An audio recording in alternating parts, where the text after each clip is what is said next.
right, you guys, podcast time. It's quieter. Fucking podcasting right now. Chew quieter. And now, to the podcast studio.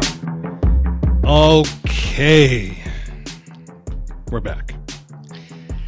Yes, we're back. Really quick, just a quick rest in peace to my grandfather, the patriarch of my family. Passed away this morning, 93 years old.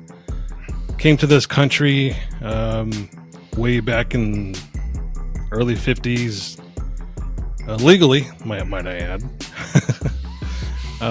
with a bunch of kids and a bunch of money in his pocket from selling a business that he had in Mexico. Bought a house in Norwalk, California. It was a two-bedroom house that he did an addition on to have 3 bedrooms because he had 6 kids. Oh, geez, that's a lot of kids. Yeah. So, but I think that's still a little bit of kids for the time. I think so too. Yeah. Because my mom is one of 11 and my dad's one of 7. Yeah. Back then they didn't have, the same access to birth control, nor did those Catholics ever want to use it. So no, they just kept having kids and not even any Victoria's Secret back then. Yeah. Just moo-moo. Just grandma, just Mima and moo-moo. Mima and Papa. So, yeah. So, that's being funny, but sorry for the loss. And thank you. Sounds like he came and did everything that he had to do the right way and produced you at the end. Yeah. I mean, he has children that have become very successful. My dad went to high school, graduated high school, went to college, finished college, got a job in aerospace. 2 of my aunts, one of them worked for Del Taco in high school, went to school, finished high school, went to college, continued to work for Del Taco, and is now, I think, like a senior vice president of the Western region operations. Where's my fucking Del Taco passes, motherfucker? My uncle, he died at an early age, relatively early age. He had a lot of complications with his health. My other aunt is a school teacher, and then my other aunt, she didn't really work at all. I don't think she finished high school or anything like that. She was the only one that really didn't materialize too much. Married housewife. Housewife. She did the housewife thing, but she lived off of the government pretty much. She was on welfare. We all have one of those. One of those. Yeah, she was on welfare, and then she discovered, if I foster children, I'll get paid because I'm fostering kids. So she did, and I think she's still doing that, to be honest with you. So, okay. So he did pretty good for himself. He retired, I think, at 65, 67. He worked for a bottling company. I think he had a really decent retirement nest egg. He sold his house after my grandmother had passed away, and then he built a house behind my aunt's house. That was going to be his retirement home and that sort of thing. And that's where he lived until recently, until he got really sick and he was in the hospital for the last week, and finally passed this morning. So rest in peace, Jose Mercado. Rest in peace. All right. So now that the depressing stuff is out of the way, let's get to some other morbid shit, because right now we are currently under a tornado watch in my county. Pretty much the entire Southwest is currently under a severe storm alert. Severe storm alert. Let me see. I know you told me this yesterday, and we talked about maybe changing our recording schedule, but I didn't even look at the weather. But yeah, it's pretty nasty. Yeah. So we have a tornado warning up until 9 p.m. tonight. The brunt of the storm that is supposed to be coming through my area is supposed to be arriving any minute now. And then hopefully we don't have anything more severe than a tornado warning. Do you know the difference between a warning and a watch? Is it distance to epicenter? No. So a tornado watch is basically like I have the ingredients for tacos. A tornado warning is I'm about to eat these fucking tacos. So they're already made. So that's what I was thinking. I thought it was like a proximity to you have the stuff that could come and get you, but it's not always going to get you. Yeah. So if they issue a tornado, I think I had it backwards early when I said it. We're under a tornado watch right now. If it gets any worse to a tornado warning, then I might have to skip out, because what that basically means is someone had already spotted a tornado somewhere and it's on the way here. So I told the wife if she gets an alert on the phone, just come bang on my office door. Run over here and grab me. Yeah, because you're lightning kind of and thunder like right now is going crazy.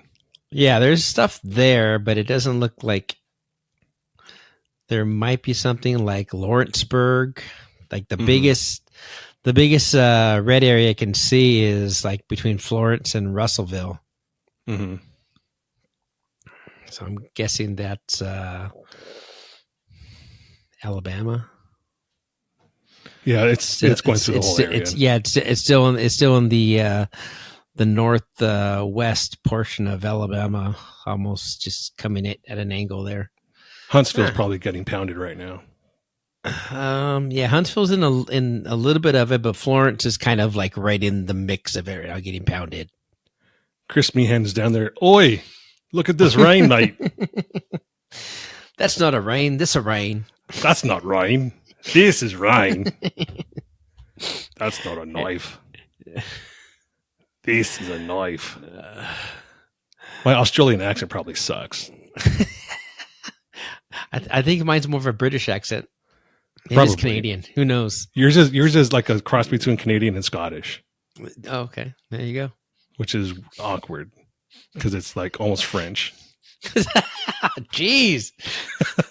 Fucking frog. Chris is listening to this right now like, fuck you guys. Oh, jeez. 14, 15, 20. Love you, Chris. He hates us right now. It's all right. He'll get over it. I'm probably going to see him at this month's Cars and Coffee in Nashville. Nice. He sent me a message last week after he was watching the episode. He's like, I got a smile on my face today. There's a picture of the screenshot of the show. I'm like, oh, nice. Someone's watching. It's not me. Yeah, you never watch. I still need to go back. Is it just the voice, your voice that you don't like listening to? Yeah, just don't like listen to my voice. That's very awkward. But I still haven't gone back and watched the rest of the Angel episode, which I keep wanting to, and every time I go to find it or pull it up, something happens, and I just walk away and forget. So look, it's a 2.5 hour episode. We went on a tangent. I know. I looked at it and went, holy hell. We had some drinks and we just started talking shit, and it was fun though. I still want to have him and Lamb Chop on at the same time, and maybe see if we can go 3 hours with them. Yeah, definitely. I mean, come on. People listen to Joe Rogan that has 3.5 hour podcasts all the time. So it's not like people aren't listening to long podcasts. Yeah. If it's good, they'll listen for 3 hours on a drive or split it up. Yeah. Or if you're dumb like me, you watch 20 minutes and then get sidetracked and then don't watch the rest of it. Dipshit. I'd be having a drink right now, and just to honor my grandfather's death, because he used to love Chivas. He drank Chivas all the time. That's a very brown drink. It is, right? Yeah. Chivas Regal. Yeah. I don't think I've ever had it except for when I was a kid. I would just steal some from his. Like he would just have his cup right there, and I'd be like, I don't think I've ever actually drank it. I think I've seen it. I remember seeing it around being as a kid, but I don't think I've ever purchased a bottle or even gone somewhere and ordered it and had a drink of it. So maybe I should. Is it whiskey or honor your grandfather? Is it whiskey or brandy? Idea. No idea. I have a feeling it's brandy, but I don't see him drinking brandy. I see him drinking more whiskey. It's Scotch. Oh, I had no idea. That makes sense. He was an astute fellow. Yeah. It sounds like a beaner drink, but it's Scotch. Huh. Learn something new every day. Yeah. He used to get drunk, right? And then put on Mexican music like mariachis or something like that. And then he starts singing with it and start crying. Drinking Scotch, which is actually, it's actually produced in Scotland. It is actually a true Scotch. Huh. Who knew? What is it with Mexicans getting drunk and listening to like old music and crying? Because when I was younger, much younger, we used to hang out at my friend's. I'm sorry. We used to hang out at my friend's garage and get drunk and listen to oldies, like the Art LeBeau show and shit like that. You know, Memories of El Monte type. Those old cassettes and get sentimental. Yeah. The lake memories would come out. Yeah. And all of a sudden, like there's like four guys in a garage just drunk, shooting pool, all teary eyed and shit, like. Like that kind of crying, you know? Ugly cry. Yeah, the ugly cry. The ugly cry. And then I don't know. It's and then the tape would end, and we'd be all looking at each other like, "Faggot." Well, the funny thing is, it's not generational. It just happens. Because we're at my sister's house for Easter, and my brother-in-law, we're listening to classic rock whole dinner, and then after they finished the wine and the champagne, I didn't drink at all on Easter, which is really weird. Probably because I was hungover from Friday night, but not hungover from alcohol. I was hungover because I think I overindulged in gummies. I might have had 30 milligrams of gummy on Friday night. So Saturday I was like, hold on, might have. You're not counting or anything else. You're just popping them like Tic Tacs. Well, I got this big one. My kid got me this giant one that was like 150 milligrams, and I cut it, and I was cutting it, and I remember how big the piece I ate. So it's in your cheek like a jawbreaker. Yeah. So we went to dinner with friends at went to sushi. Had a few Sapporos and some sake. Went back to their house after. Had a couple of beers by hanging out and just chilling. And then we came home. It was pretty early. It was like 9:30, 10 o'clock. We came home, and I was like, I'm going to freaking fire up a joint. So I fired up a joint. I went outside and I smoked the whole joint to my head, to myself. Mm-hmm. And then I thought it was a good idea to pour myself a glass of rum. I poured a glass of rum, sat and watched a little bit of the league. And then I was like, okay, I'm tired, but I really can't sleep yet. So I think I went and grabbed a gummy and took a slice of it. And I know I overindulged in that because the next day I was just like jello, just like. How are you cutting the gummy? With a razor blade or a knife or what? A knife. This kitchen knife, just put it on a chopping board and just. I imagine you like putting this like gummy bear, this big ass gummy bear on like this piece of cloth, and you have like a surgical mask on and you're using a scalpel, just carefully taking off a leg or taking off an arm, half the torso. Little more like a sushi chef, just sitting there, just slicing the thin slices. Off it. Yeah, thin slices. So it's like tuna. Yeah. Okay.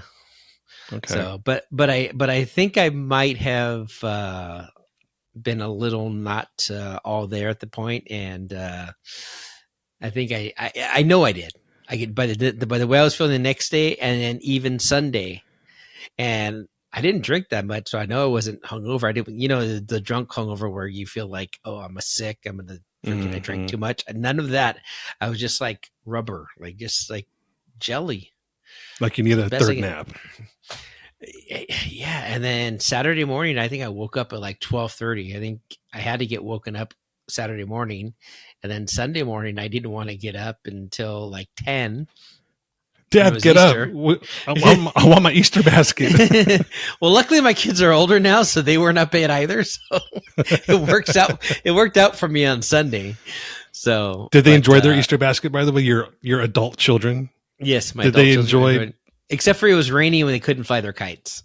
Oh God, I forgot about the kites.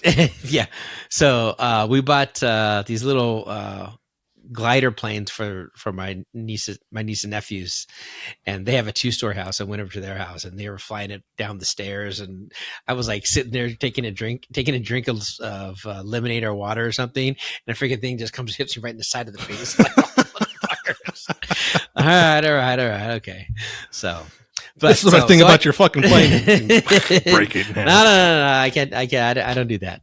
That was old me. New me is like, that's funny as hell. Go throw it around the house. Let break away more of your mom's shit. You ever been to somewhere where you and your friends were just drunk and someone passed out, and you get if there's a hot dog available, you grab a hot dog and you start slapping them in the face with it. And then you get to the point where they're about to wake up and you pull your dick out and you pretend like it was your dick smacking them in the face. No, I haven't. It's so goddamn funny. Sometimes it gets violent because they think, holy shit, you motherfucker, you were slapping in the face with your dick.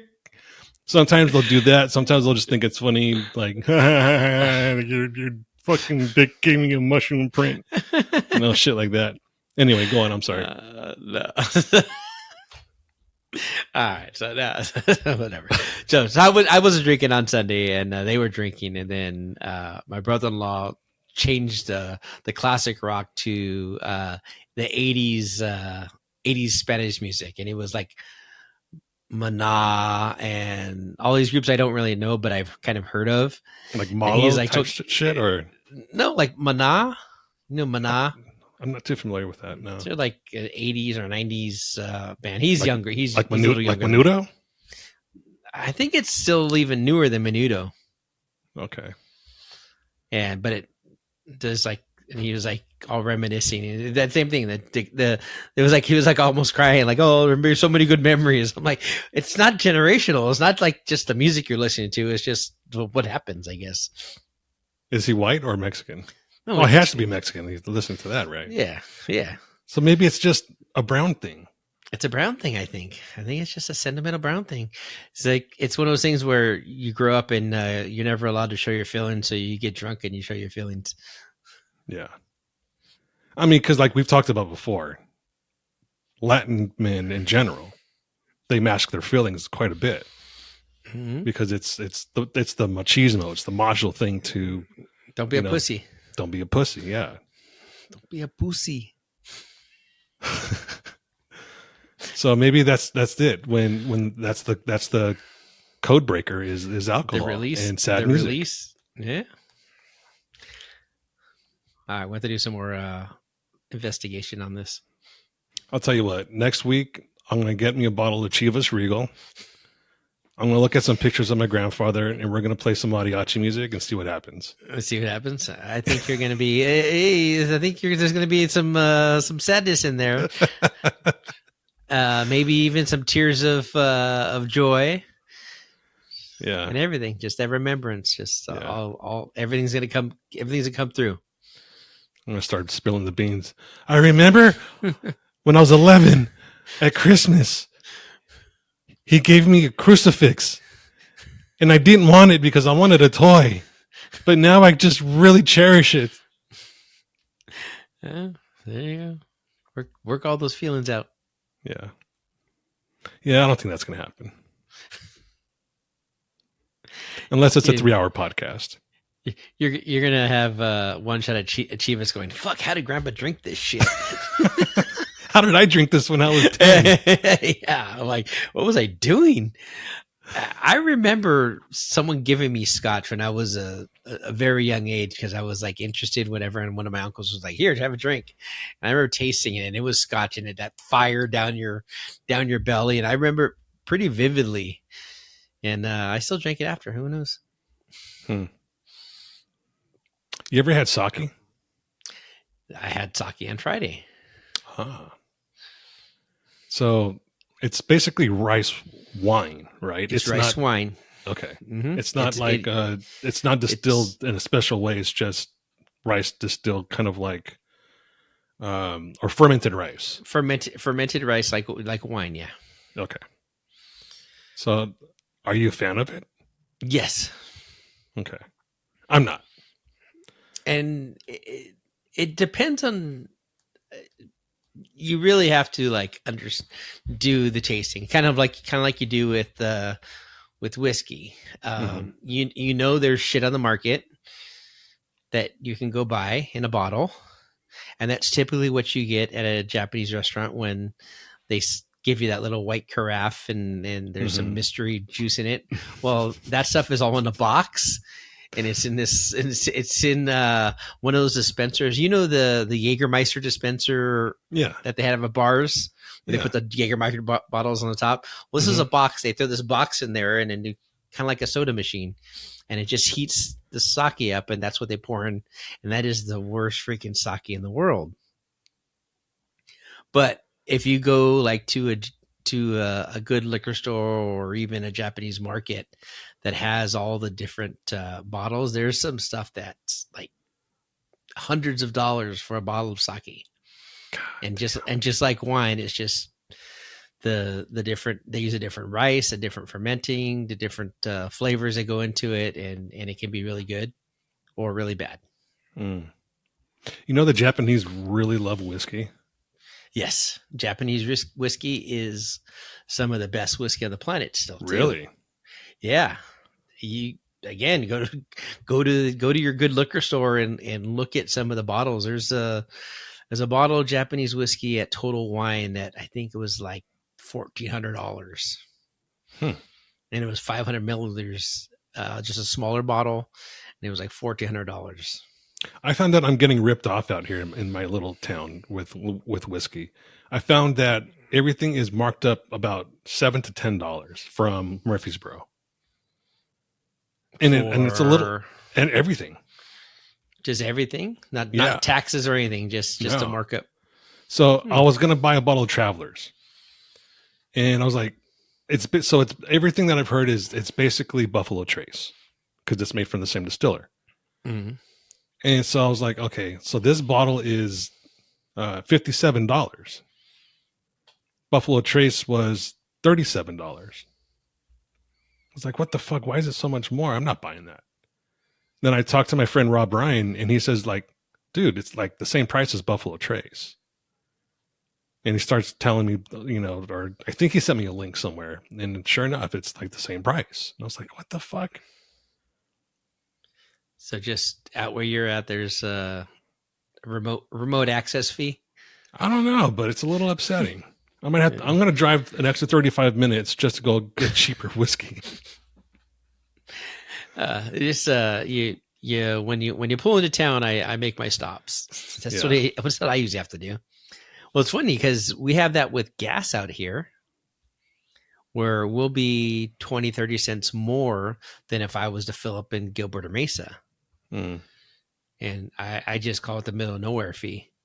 Mm-hmm. Yeah, might be. But I just make sure if I'm going out that way, I'm checking gas prices and fill it up before I come out. Yep. So you mentioned Jägermeister. Did you ever drink that? Or are you a fan? Funny thing is, I hate black licorice, but I used to drink a lot of Jägermeister. Same here. I don't know why, but it was the opposite of a kryptonite for me. Like it kept me going. Like I could drink a whole bottle of it, or at least I used to. I used to drink a whole bottle of it and not really feel the effects. I don't know why. When I lived in Redondo Beach, there was a local watering hole not too far from the house, and I used to be able to drive there and crawl home. Mm-hmm. And it was like all locals in there, and we played. I think there was a dart tournament on a Tuesday, a pool tournament on a Thursday, Monday night, whatever. So it was always like a day that had something happening. And the thing was, everyone's like Jaeger shots, and Jaeger was like the big thing back then. It was all just laid out. And then one year they did this special event, like an anniversary party, and they had all this long it was, I don't know, like 10 feet of ice blocks that they made like a tunnel, and then they poured shots of Jägermeister into it, and it went down the ice, and then you just at the end you sucked on the ice to get your Jaeger shot. And that was what he did constantly. I just realized why it probably didn't affect me, because I used to drink it with Red Bull. With Red Bull, yeah, you have the Red Bull with it when you had a drink, and then you had shots of it in between. Yeah. It was the Red Bull that counteracted it. I don't think I could stomach it now. Probably. Did you ever have the Baron Jaeger, the Honey Jaeger? I don't think so. It sounds familiar, but no, I don't think I ever did. That was probably my favorite, was that Honey Jaeger. It was similar consistency, but a light honey colored. And then you pour it out. It was a little thicker than just regular alcohol. And it was you kept it in the freezer. There was always a bottle in the freezer at the house for the longest time. I might have to try it just because. So this, If I can, because there's something you wanted to talk about, and I think this is an interesting topic: manscaping. Yeah. So we talk about all kinds of weird stuff in here, and we get sidetracked onto a lot of manly things, but also there's a lot of other things that are. I think we still have an episode that we're trying to get down. I think I need to get that taken care of, about men's health and mental health, but it's also taking care of yourself. Like, you see how many people that men that just don't take care of themselves. Just they don't get their haircuts regularly. They don't shave regularly. They don't try to maintain a certain self esteem or self preservation for themselves. So it's just one of those things that like who the routines. I mean, I think I probably go a little far, and I started just like as a joke doing the pedicures, and then I was going everywhere, and I just post a picture of a pedicure or went for a pedicure or something like that. But it's something that I now enjoy doing, and my feet feel so much better now. I was always a chronic athlete's feet, constant problems with my toenails cracking or splitting or stuff like that. And after I started taking care of my feet and my toes and toenails, my feet are way healthier than they've ever been. So I kind of attest some of this to being better for my body. Not necessarily I'm doing it because I want people to look at me. I'm doing it because I feel like I feel better with doing these things. I know what you're talking about, because as soon as I started shaving my balls, like until you don't do it for 3 days. Yeah. I started shaving my balls, and my balls were like, after a while, like, this feels good. Yeah. I'm not as sweaty anymore. Yeah, but then you got to remember to do it in 3-4 days, or else you go, oh, what's the Velcro in my pocket?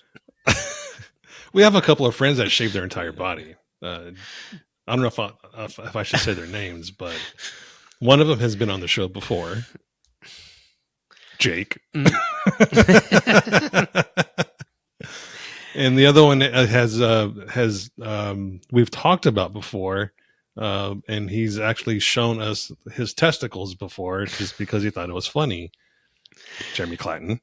So I don't think it's odd anymore for guys to shave down, just because I think it is healthier.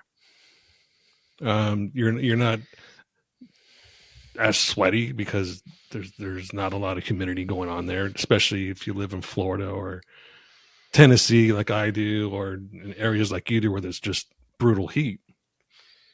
Yeah, yeah. But there's so much more to it. And it's like the taboo is like, oh, you're a sissy boy, you're manscaping, Yeah.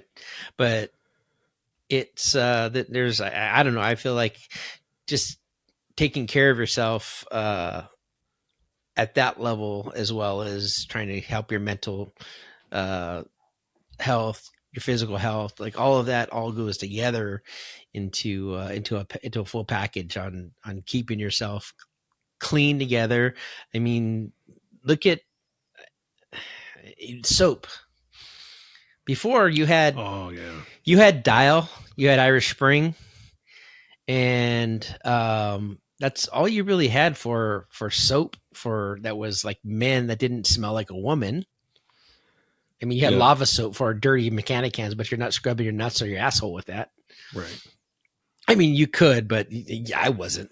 So I just discovered that the body wash that I've been using is not really good for everything. I mean, it's good for the body, but I've been using it on my head also, and it's been drying out my scalp like a motherfucker. Huh. So I was like, okay, I realized I'm not supposed to be using this on my scalp. So I bought like a purposed shampoo type thing for my head. My wife was like, I told you, you can't be using that shit on everything on your fucking body. And I'm like, yes, I know, you're but right. You don't have hair, so I don't see what the difference is. So the scalp is different from like your arm or your leg or your ass or your balls. Your head has different pores and follicles. So I think it was something about your head is not supposed to always be dry. And if you're always shaving your head and you're using this type of body wash that has a certain element to it, it's going to over dry your scalp. Okay. I've never been a body wash guy. I'm a bar soap guy.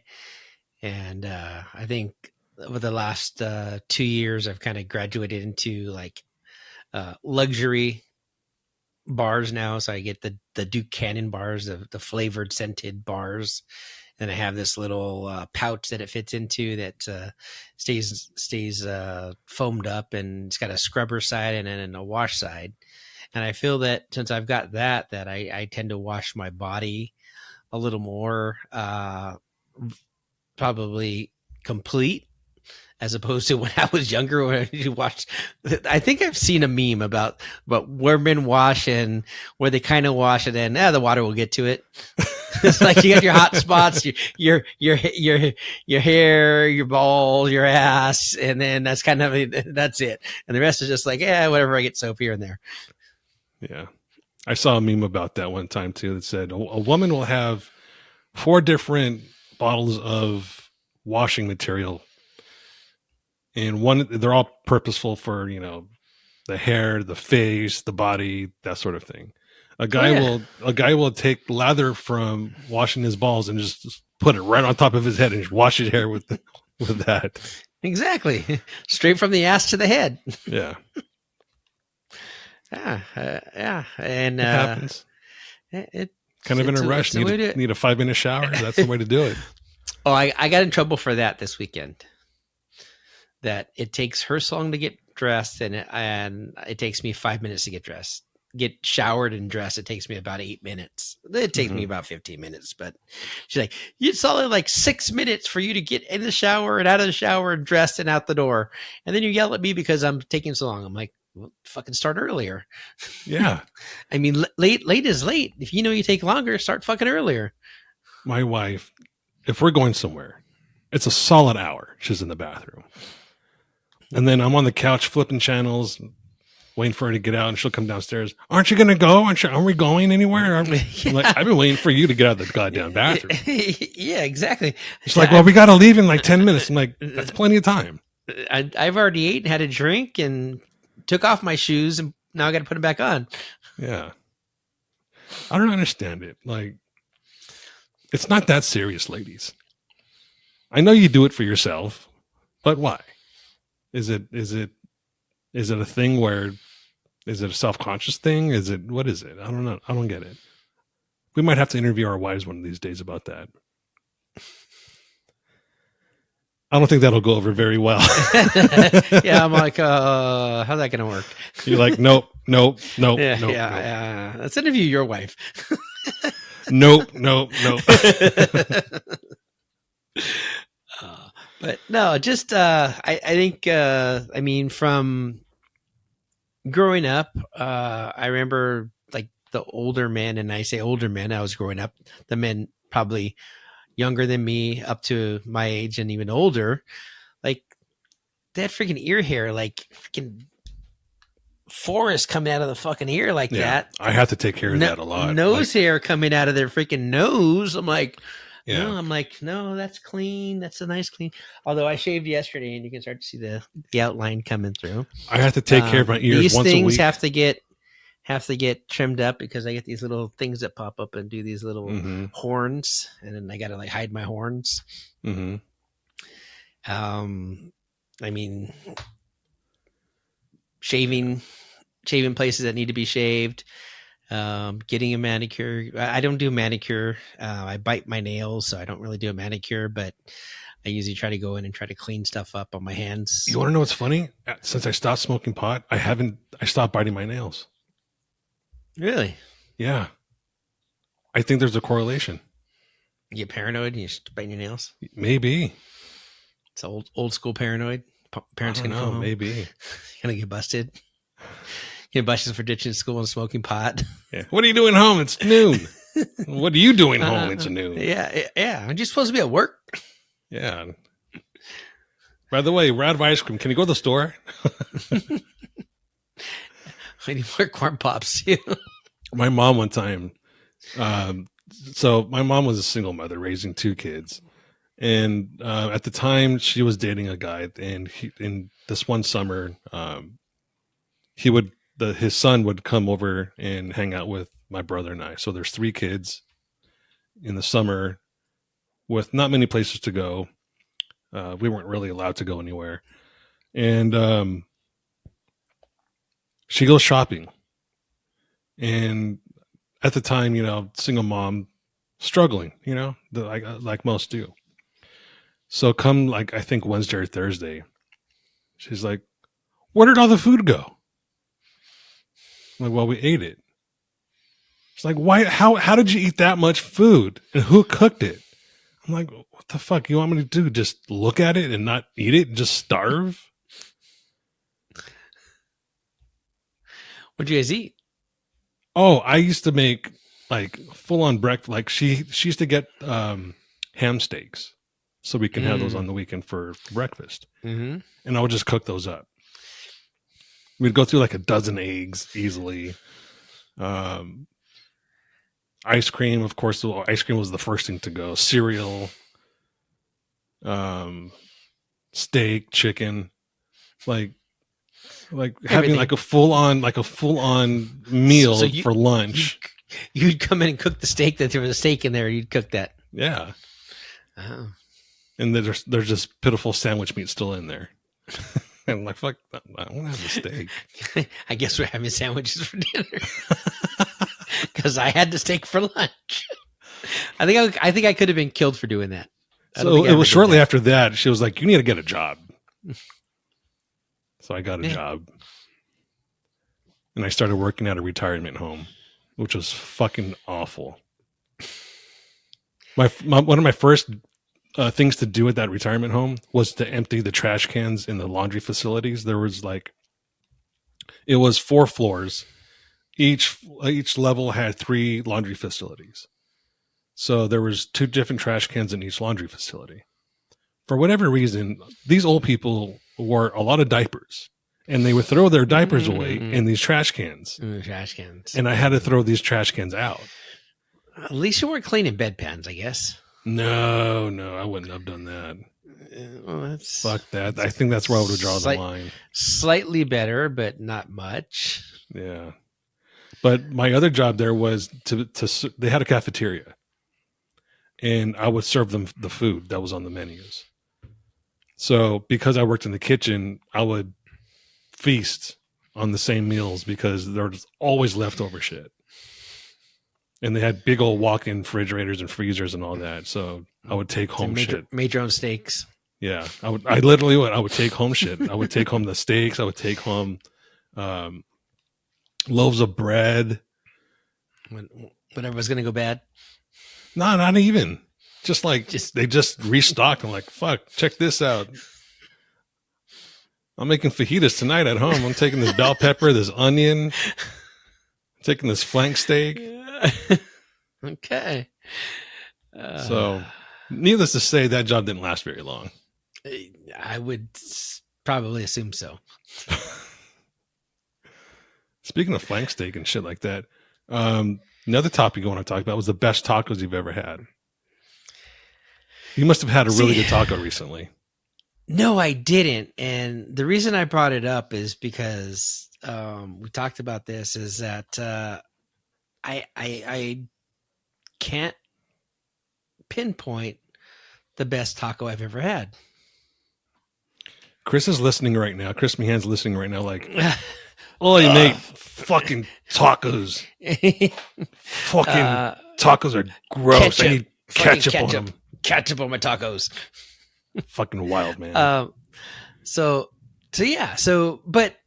then I started thinking about it today. So I've just gone over that. I sent you that list and I was like, going over like, okay, what is the best taco I've had? But I think situationally it's different.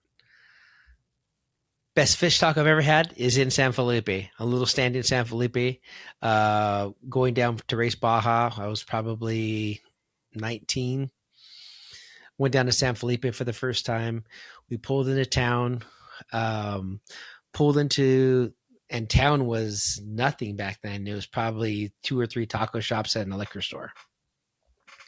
And we pull in this place, and they'd gone there all the time. The people I had gone with was my boss when I worked for Smart and Final. That's who I raced with.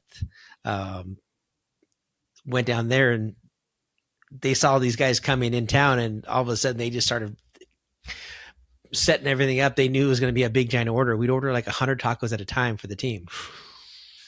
So we'd go in there and he'd just order 100 tacos. And at the time they were 3 for $1, 4 for $1 for a fresh fish taco that was made like right in front of you. And, they put a big old scoop of the guac, and not the guac at tableside at El Torito. It's let me go that like a bit type shit. Yeah, it's the taqueria one where it's mixed, it's blended with water, like that. The thin guac style, the avocado chili, like avocado sauce with a little chili in it. Yeah, it's like an avocado sauce, not really a guac. But big old, I love that shit. By the way, big old scoop of that in there. Have your cabbage and your onions and cilantro in there, side of radishes and carrots on the side, and just sit there and just eat. And probably that first day, I believe I ate 30 tacos. I was 19 at the time, so it was okay. But I couldn't walk after that. That I was like, oh. But there's levels to it, though, or I should say categories, because you have your street taco, you have your hole in the wall restaurant taco, then you have your gourmet taco. So, like, there's this place out in Colorado. It's a franchise. It's called Fuzzy's Tacos, and it's more like of a gourmet type, artisan taco. It's got different shit in it that you wouldn't see in a street taco or a taco truck. Yeah, I don't go to those places. They're good. Yeah, I have a hard time with paying more than $10 for Mexican food. Like, to me, it should be all street tacos. Yeah. So, I mean, it's hard to fuck up a street taco. Like with it, I mean, it's basically your tortilla, your onion, your cilantro, and the meat. And then the chili is usually on the side, a lime on the side. So it's the lime, the cilantro, and the onion that really jazz it up. If you're living dangerously, then you want to get the hot sauce, go for it. But Okay. generally, all the meat is cooked the same way. It's cooked with the same seasoning, like a seasonal type thing. And Well, it's grilled. Depends on the type of taco. I mean, look at like an al pastor. It's grilled, but it's a little different. A barbacoa, we're actually doing the traditional barbacoa where it's in the pit in the ground. So there's like I said, there's just so many variations. I couldn't even define my favorite taco. I know that I have this story and this memory of San Felipe tacos, but also have a Clanton and I, when we traveled across the country, stopped in El Paso in this place, and they had some of the best al pastor tacos, and it wasn't an al pastor that I was used to, like off the spit. It was more of like a braised meat that they called al pastor, and it had pineapple in it that they put in after, and that was ridiculous. So I having a hard time defining what the best taco is. I've been on a kick lately when I do order street tacos. Is I ask for half chorizo and half asada. Mm-hmm. And it's just it's so good. Mm-hmm. The combination, like a combo. Yeah. And then you start getting into the weird shit. I mean, I'm not a big tongue or cabeza, but like give me a buche or a chicharron or some of the other stuff. I'm there. Mm-hmm.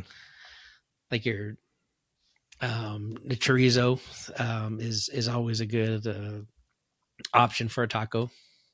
Yeah, there used to be a taco truck in East LA we used to go to, and they had a chorizo taco, and we used to always go up and be drunk and taco de pescuez. I don't know. It's one of those things. So it was a tough one. It's a tough one. When you get to like a king taco, like to me that's just generic. The old days. Well, no, back then it was not really generic. It was its back own in the flavor. day, yeah. Back in the day, it was its own flavor. It was an experience, and I probably have more memories of it being way better than it ever was. Mm-hmm. It's it's just childhood memories that it's better than it is when you're an adult, and you get back, you're like, why did I even eat this? Yeah, but no, it was. The only nostalgia that doesn't break is the chicken nugget. Really? Yeah. The chicken nugget is still nostalgic for me, and it tastes the same now as it did when I was a kid. I'm not eating a chicken nugget. I haven't had a chicken nugget in forever. And I'm talking McDonald's chicken nugget. Oh, that's the only chicken nugget. That's a McNugget. Yeah, that's the only chicken nugget there is, isn't it? Well, you got the ones from Burger King and the ones from Carl's Jr. or Hardee's that's shaped like a star. Yeah. I think only McDonald's makes a chicken nugget. When I think of McDonald's McNuggets, the McDonald's chicken nugget is probably the top 10 food item for everybody. Worst thing you ever put in your mouth? The worst thing I've ever put in my mouth? Yeah, the top 10 of the worst things you've ever put in your mouth is McDonald's chicken nugget. No, but yeah, Can you hear that thunder? Is that what's popping off out there? Oh, yeah, it's going bad right now. It's raining sideways like a motherfucker. The wind's blowing pretty good.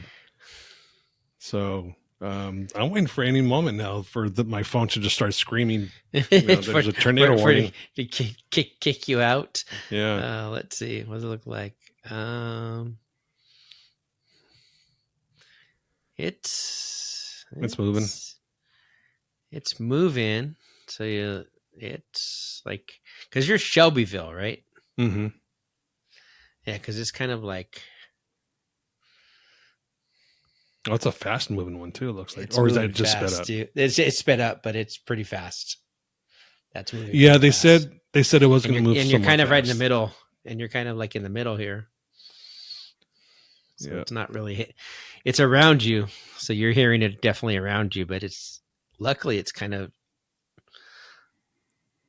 So there were supposed to be two cells. They predicted two cells merging over the county by 6 o'clock. Could be it down here. It's this right here that's coming up. Yep. It's down here. Still in Alabama. Greenbow, Alabama. Fucking forest. Forest.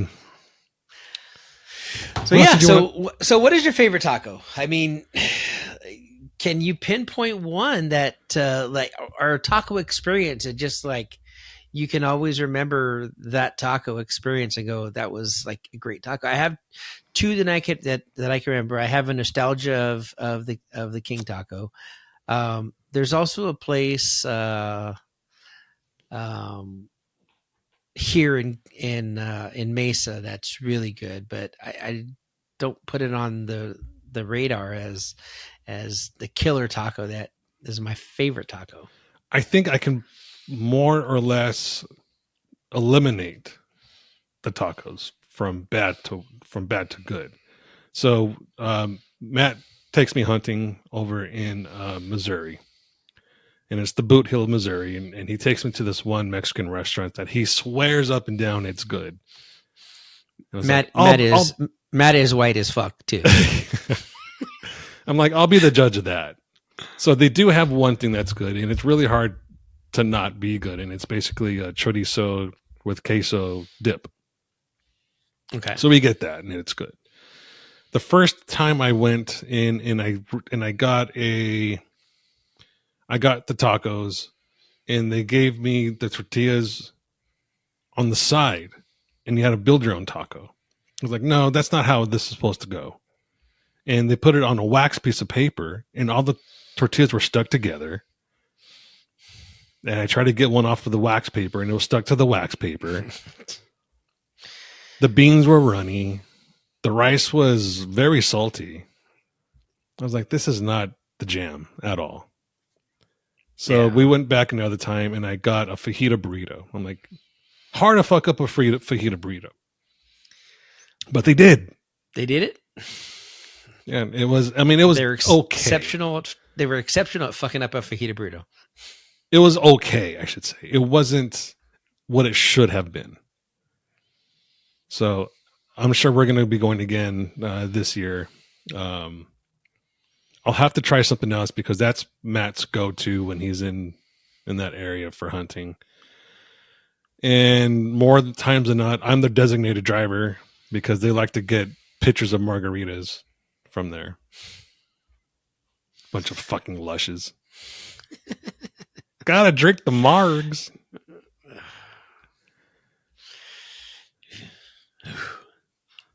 And so the waitress is also like really rude. Well, that's authentic. Yeah. You would think the tacos would be good.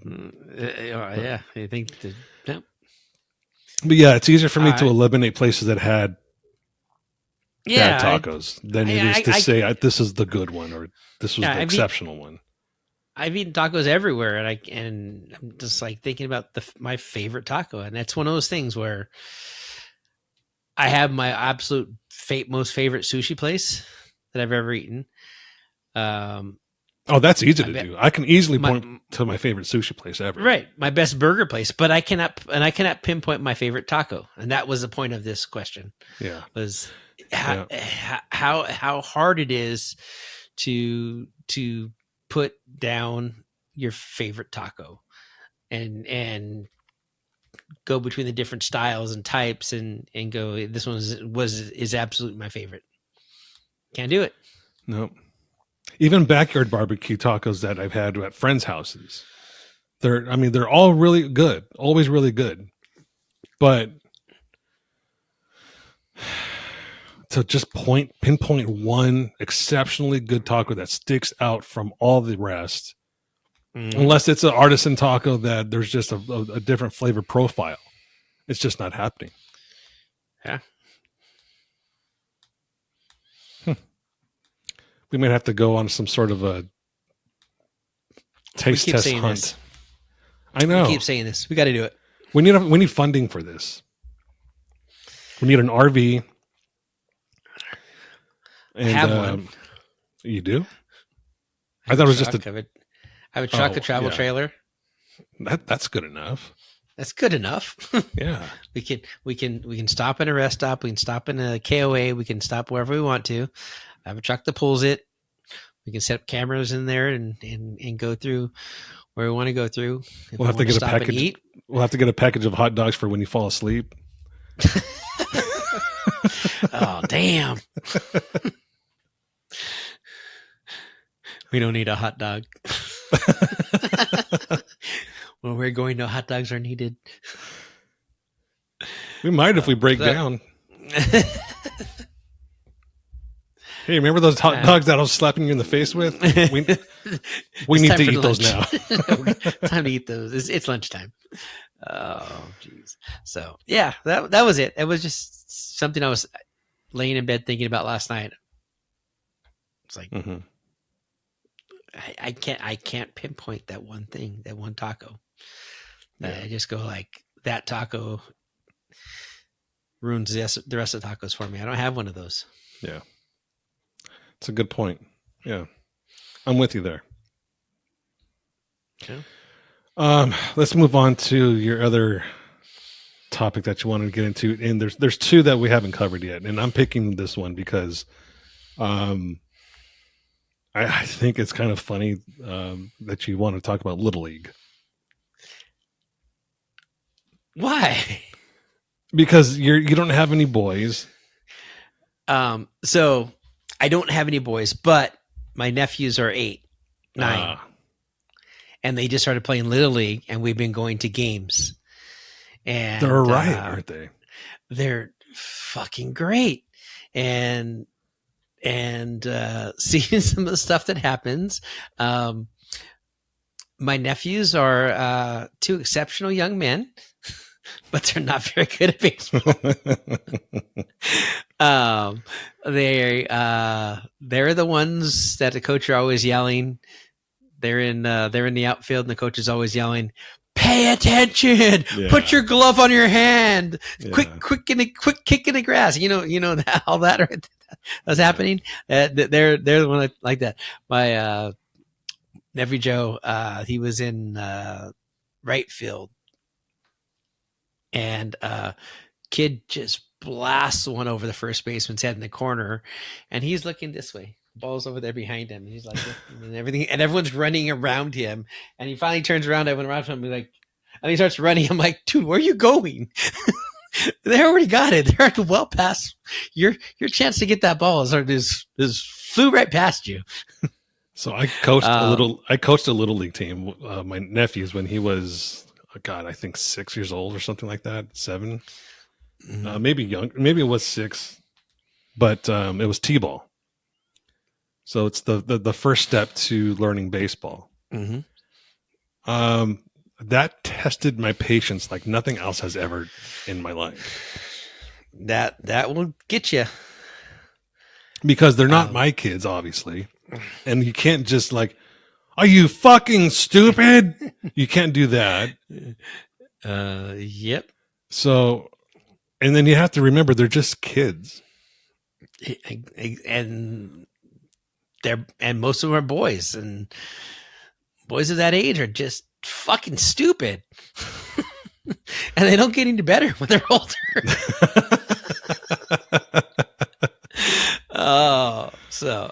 But I grew up on the baseball field. So from 6, 7 years old up, we lived at the baseball park. I didn't play t-ball.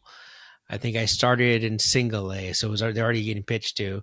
I played in the streets. I had friends. I was a baseball kid. I just never played in there. I wasn't good by any means, but I wasn't a complete noob.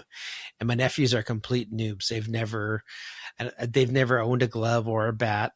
I think we tried to play wiffle ball camping last summer, and I think we pitched about 3 balls, and they both lost interest and walked away. See, I think it comes down to getting a kid to watch a baseball game or watching a season to get them to the concept of it. So when I first started playing, it was t-ball, And I asked my dad specifically for coaching advice because he was my coach from T-ball all the way until I got into high school. Mhm. And I asked him, I said, hey, so these kids, they're like, as soon as the ball's hit off the tee, they're all chasing the ball. And he just starts laughing. I'm like, was I like that as a kid? And he's like, no, you were actually like disciplined as a kid playing baseball. You knew what you were doing because you watched a lot of baseball before you actually got to the field. My dad him and I would always watch baseball games on TV. Yeah. Yeah, you understand. Having some understanding of the game is helpful. Yeah. So I think it comes down to that, where a lot of these kids, they are playing because their parents are like, hey, do you want to play T-ball this year? Like, okay, sure. What's T-ball? Exactly. Yeah. Yeah. Oh, I get to buy new stuff. I get to wear a uniform. There's snacks. Okay, I'm there. I'm there for the snacks. My kid used to play soccer, and she used to tell the coach, "I'm just here for the snacks." I'm like, fucking kid. But I grew up, like I said, playing baseball, and then I umpired for a number of years and helped coach and do stuff throughout baseball. So I've seen the kids all through, from the ones that really don't want to be there, the ones that want to be better, the ones that are pretty good, and the ones that are really good. And you go out there and you see the ones that are really good, and you're just like, holy hell, that kid's probably been like throwing a ball and hitting the ball since they're like 2 or 3. Yeah. My dad used to just throw pop-ups in our front lawn. And one of my neighbors had a huge row of rose bushes.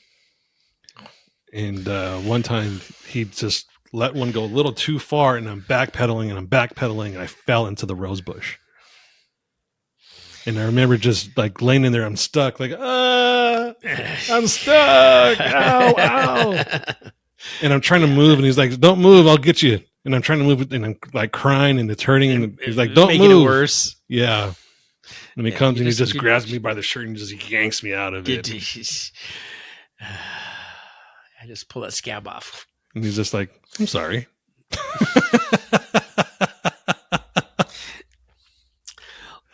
Pay attention to your surroundings, kid. That could have been a wall. It could have been another player. It could have been a cliff. You never know. Come on, pay attention to your surroundings, kid. Where the fuck was the warning track?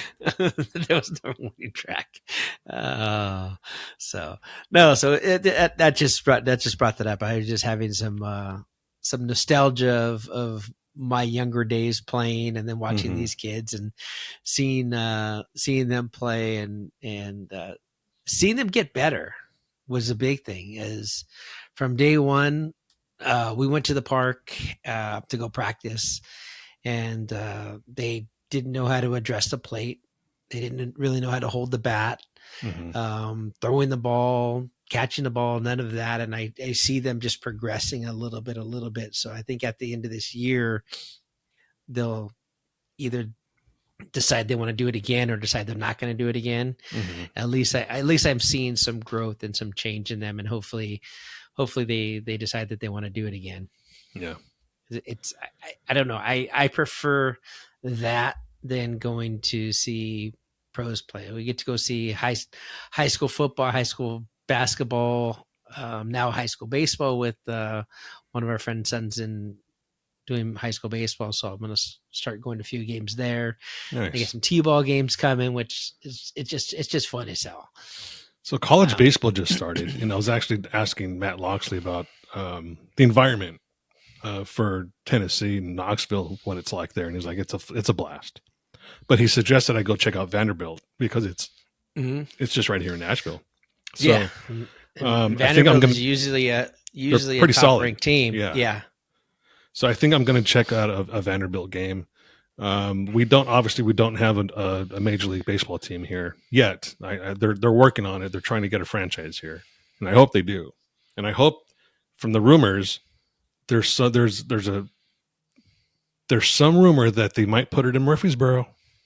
Oh, okay. And if they do, I'm getting season tickets. That would be nice. Yeah. If it's in Nashville, I am not getting season tickets. Yeah, no, fuck that. I'm not driving an hour and a half to Nashville all the time because Nashville, first of all, the traffic sucks. The traffic up the freeway is shit. Yeah. And then navigating when you get into downtown, if it's going to be downtown where the Titan Stadium is or where the hockey stadium is, you're in the middle of freaking Broadway and all the other shit from downtown Nashville. Yeah. So that would just suck ass. Yeah. One of the proposals is having the stadium near Titan Stadium, which I don't see that happening. They're already running out of room downtown, and they want to have it along the riverfront. I don't see it happening. There's not enough real estate there for it to there's just not enough real estate to put it, period. So that's why the traffic would be terrible though too. Yeah. And that's why they're talking about having it in Murfreesboro, because there's a lot of area there that's still open, and it's still technically Nashville proper, technically. Yeah. You're in the subs. So yeah, you'd be okay.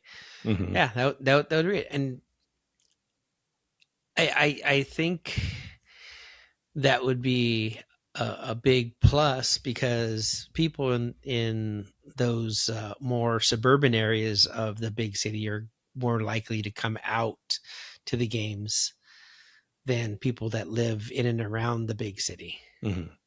Because there's so much to do in the big city. It's just another thing that happens that you're not going to. Right. Whereas you put it a little further out, you could hopefully attract more clientele. I mean, look at all these other teams that have stadiums outside of a city, they're not doing horrible. I mean, they're still drawing crowds and big crowds. So, yeah, and it depends feasible on the city and how their major metropolitan area is set up and where their largest area of population are, and down that corridor, there's a lot happening down that southeast of Nashville area. Yep. Yeah, but that was our thing, is we had season tickets for the Diamondbacks for years, but I'd pay for season tickets, get 40 games, and we go to 4. I think the last year we went to 2. So I spent most of the year StubHubbing all my tickets to try to get my money back on them. Mm-hmm. And then finally I was like, I can't do it. Then we even switched to just a weekend plan, and then girls and school and activities and all the other shit that they do. It was never right. We went to, I think we get a 14 game pack, and we went to 1 game. I was like, it's not worth it anymore. Yeah. Well, that's how they draw you in. We know you can't go to all 86 games, but this 14 pack is awesome. Perfect for you. Yeah. You should be able to get to this, all of these games. I'm like, yeah, can't go to that one. Nope. Can't go to that one. Yeah. It sucks. So. All right. So we'll wrap that up. And the last topic that we want to touch on is hobbies other than off-road and guns that you're interested in. Yeah. That's an easy one for me. I mean, I have a race simulator in my office. Yeah. I have golf clubs right here in my office. Your golf clubs. I have a bow, compound bow. And that's not guns. I mean, it's technically shooting shit. Yeah, it's hunting, but killing animals, but so yeah, and photography. Obviously. Yeah, I just started thinking about stuff like, I have golf clubs. I would love to go golf more. I just don't. I used to do it more often. I just don't. I hadn't for a long time, and then I bought that shitty golf clubs I told you about with the freaking hard grips that didn't work, and then I got this other set which are just the Callaway knockoffs, but they're decent enough for the caliber of player that I am. Yeah, I actually just went on Saturday just to knock off that winter rust. I went to the driving range just to, get my swing back into form, see where I'm at with what needs to be done with my swing, and I actually did pretty well.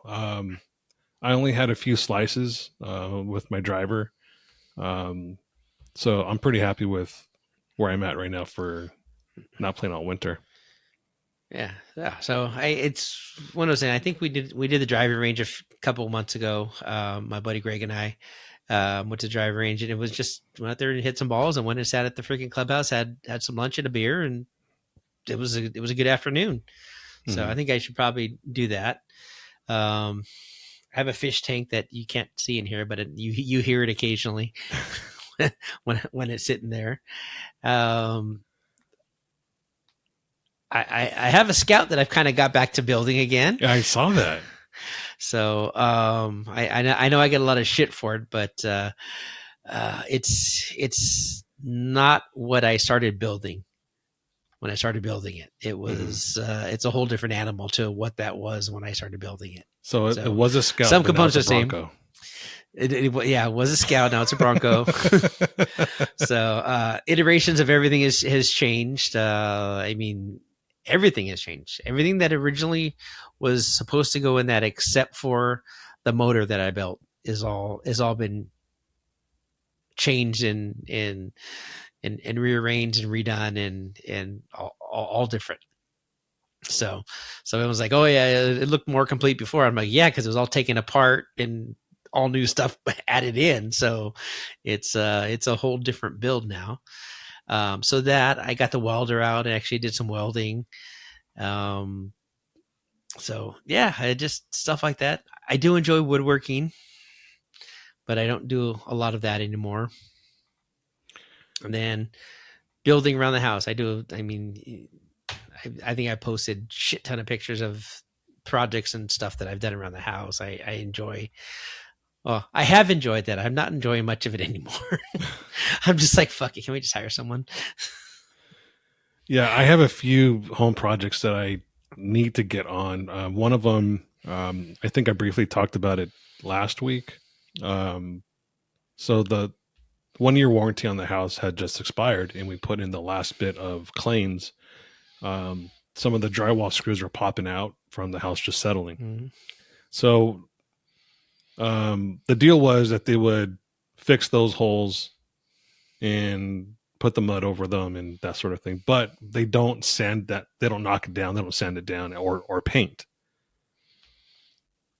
which is kind of fucked up. So yeah, that's we have to do that. And it's not a big deal because these guys did a good job. There's very, very little that we have to knock down of the drywall mud. And then it's just a roller over a few spots. It's not a huge deal, but we want to repaint anyways because it's a flat white and we want to do a gloss. Because if you touch these walls with just a fingernail, there's a mark. Yeah. Flat paint is terrible. I think everything in this house is eggshell. Not quite a gloss, but you can touch it without it marking. You can wipe it with the washcloth, and it won't just end up all on the washcloth. Yeah. So that's one of the projects we wanted to finish up. That just happened, so this is probably going to happen next week. We need to go to Sherman-Williams and pick out some paint, do a couple accent walls and that sort of thing. Nice. And then spring just started, so I've been, doing the typical homeowner. I'm out there watering the grass once in the morning, once in the evening. Yeah.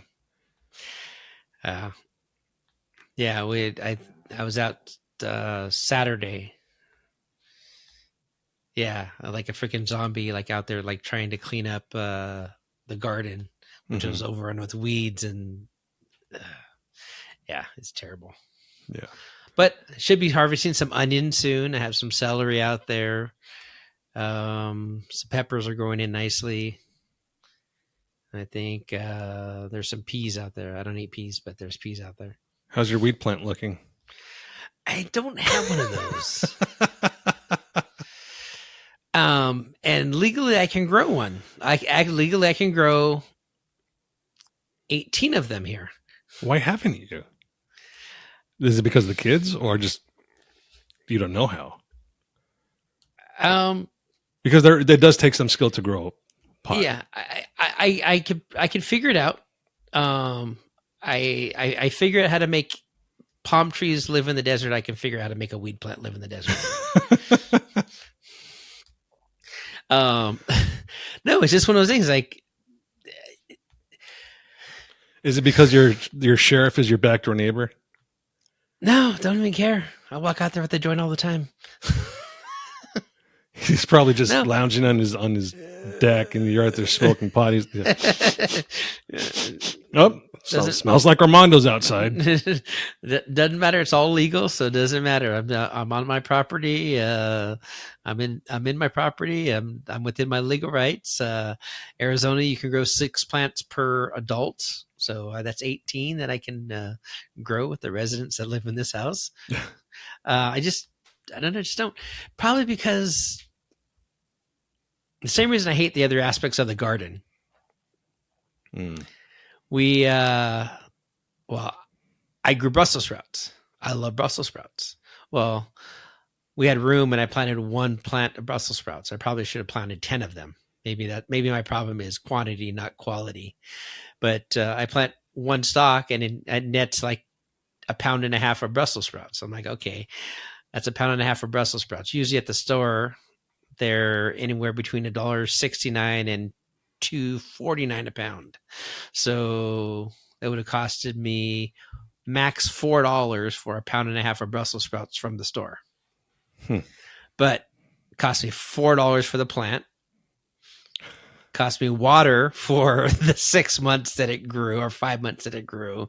It cost me all the time that I went there and pluck leaves off and pick bugs off and sprayed it with soap to kill bugs and keep aphids off and all that stuff. So it probably cost me $22 to grow $4 worth of Brussels sprouts.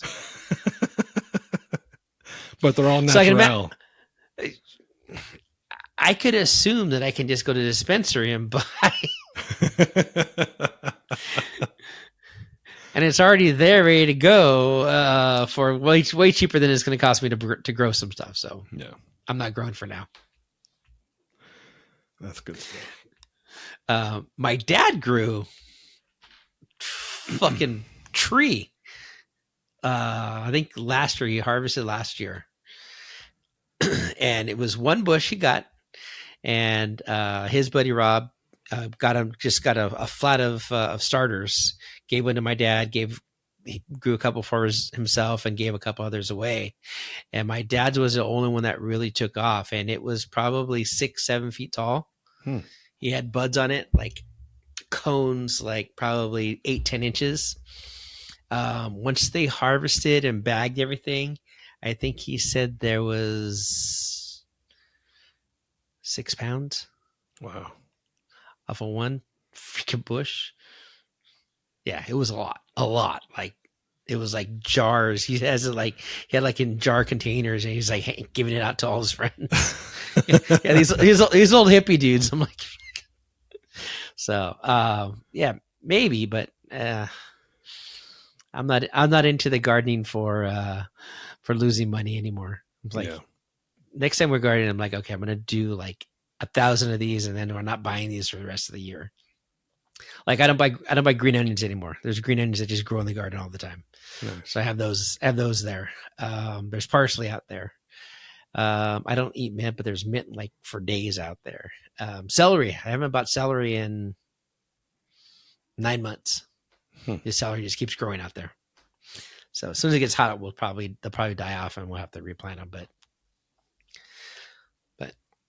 oh well. Nice. So yeah. Cool. Well, on that note, I think we should wrap it up.